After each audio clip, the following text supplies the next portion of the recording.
اللي هو علاش الماء القاطع كيذوب الحديد ومواد كثيره، ولكن ما كيذوبش القرعه اللي كنخزنوه فيها. الماء القاطع المعروف ايضا بحمض الهيدروكلوريك، هو واحد من اقوى الاحماض اللي كنعرفو، كيذوب الحديد النحاس وحتى الحجر في بعض الاحيان. ولكن العجيب هو انه ما كيأثرش على البلاستيك او القرعه اللي كيكون فيها. الماء القاطع هو حمض قوي بزاف وكيتكون من جزيئات ديال الهيدروجين والكلور.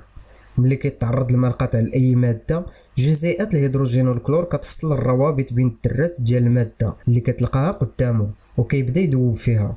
هذا التفاعل الكيميائي كيكون قوي بزاف، حيت الحمض كيحاول يخفض درجه الحموضه ديال الماده اللي كيلقاها قدامه. هذا الشيء اللي كيخليه يقدر يذوب المعادن البلاستيك وحتى الزاج.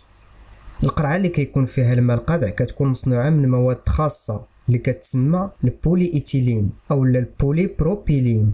هاد المواد البلاستيكيه معروفه بانها مقاومه للتفاعل مع الحمض، بمعنى اخر الحمض ما كيقدرش يخترق هاد المواد ولا يذوبها